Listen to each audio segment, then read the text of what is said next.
Welcome to our week-ending edition of CNN Student News. I'm Carl Azus. First up, the police chief of Ferguson, Missouri says the small town's a powder keg. Protesters have been photographed lighting up Molotov cocktails. They've set fires, looted stores. Police have thrown tear gas and smoke bombs and fired rubber pellets at protesters. There is never an excuse for violence against police or for those who would use this tragedy as a cover for vandalism or looting. There's also no excuse for police to use excessive force against peaceful protests or to throw protesters in jail for lawfully exercising their First Amendment rights. The town's been on edge since a police officer shot and killed 18-year-old Michael Brown last Saturday. He'd been accused of stealing cigars from a convenience store. When the officer confronted him, police say Brown tried to grab the officer's gun. Witnesses say Brown had his hands in the air and was trying to surrender when he was shot. Some of the protests, like the one on Wednesday night, have not been peaceful. Overnight, Ferguson erupted, perhaps the most chaotic protest and police response yet. Angry crowds throwing bottles at law enforcement and police firing tear gas and flashbangs to disperse them. A TV news crew on the scene runs for cover after a tear gas canister lands directly in front of them. There it goes there, now firing onto the crowd. Out! They're firing rubber bullets. Dramatic video shot by a reporter on the ground captures utter chaos. Police advance on the protesters, sending them running in fear. As officers fire rubber bullets and smoke grenades in this residential neighborhood. At least 18 arrested overnight, including 2 journalists detained while police attempted to clear out a local McDonald's. He was trying to get away from him. Why did he continue to shoot at him? Exactly. I still don't get that part at all. Like, why was he killed trying to get away from the officer? And even when he turned around and put his arms in the air, he was then overkilled, shot multiple times. Multiple witnesses tell a similar story, while police maintain Brown assaulted the officer in his car and tried to take his weapon. An officer involved shooting out of Ferguson. 2190 just said that they just had some more shots fired in the area. The police chief now says the officer suffered injuries to his face during the altercation and was taken to a local hospital. He's very shaken about what happened that day and in the aftermath.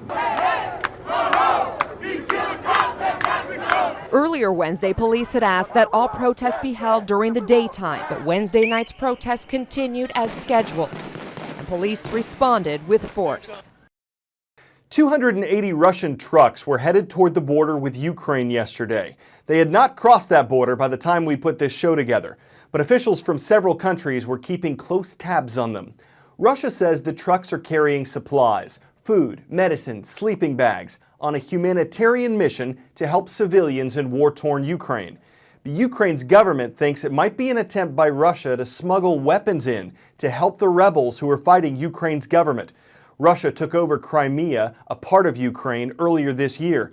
The U.S. and other international officials are concerned that Russia will try to take over more of its neighboring country.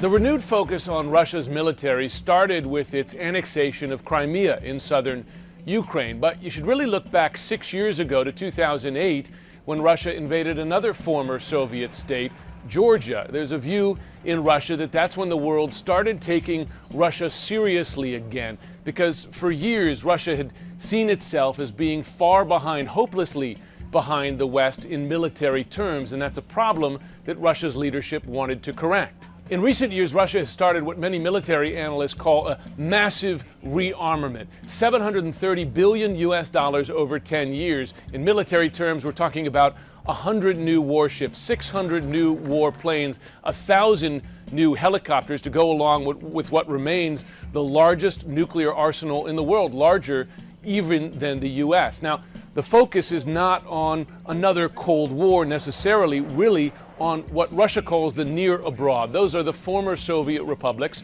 like Ukraine, like Georgia, that Russia wants to expand, reassert its influence once again. And it feels it needs, in order to do that, to expand its military again. But you have to put this in a larger context. Today, Russia's military is about a fifth the size that it was during Soviet times. In terms purely of soldiers, there were 2 million soldiers in the Soviet army. There are about 800,000 in the Russian military today, but it has the intention of adding to those ranks, setting a goal of adding about 400,000 troops to the Russian military. What does this mean for U.S.-Russian military relations? Will it change the relationship? Very likely. And that is a risk that U.S. officials in the administration, in the State Department, and elsewhere are wrestling with today. From Europe, we're headed to the Far East, where a particularly prestigious prize has been awarded. Some of you mathletes might have heard of the Fields Medal. It's basically the Nobel Prize for mathematics. And for the first time since it was established in 1936, a woman has won it. 37-year-old Maryam Mirzakhani, who was born in Iran, educated at Harvard, and employed by Stanford, was among 4 people who received the medal in South Korea this week. As a child, she'd wanted to become a writer, but discovered her passion for math in high school. She says it's like solving a puzzle or a detective case. Stanford University says Mirzakhani won the medal for her understanding of the symmetry of curved surfaces. So we've got this segment called Roll Call. It's a chance to have your school announced on CNN Student News. There's now only one way to submit a request, and you need to be at least 13 years old. Go to cnnstudentnews.com, click where it says Roll Call, and leave a comment at the bottom of our transcript page. We'll pick 3 schools from each day's transcript. You can make one request every day, but spamming will not help you.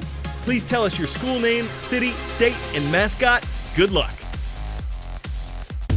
See if you can ID me. When I was completed in 1914, I was a historic feat of engineering. I'm about 40 miles long and filled with locks. I'm located in Central America, and I join the Atlantic and Pacific Oceans. I'm the Panama Canal, a man-made shortcut for ships through the nation of Panama. It's still considered one of the greatest engineering accomplishments of the 20th century. The Panama Canal opened on this day 100 years ago.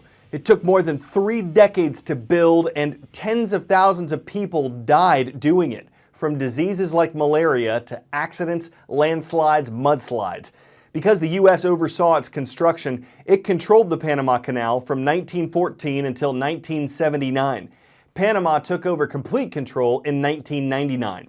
Ships sailing from the U.S. East Coast to the West Coast save about 8,000 nautical miles by using the canal. They don't have to round the rough waters of Cape Horn in South America.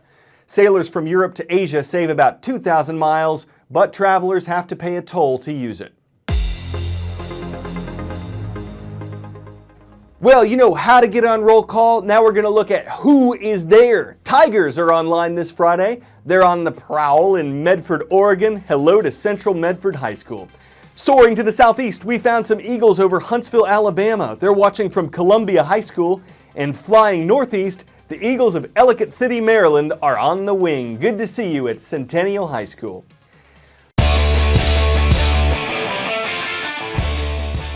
Before we go, a literal interpretation of taking the plunge. A Minnesota couple recently scuba up the chance to get hitched beneath the waves in shark-infested waters. They weren't in too much danger, as this wasn't the wild old Atlantic, it was the Mall of America, and it was reportedly the second wedding conducted at Sea Life, where couples fishing for something different apparently like getting hooked.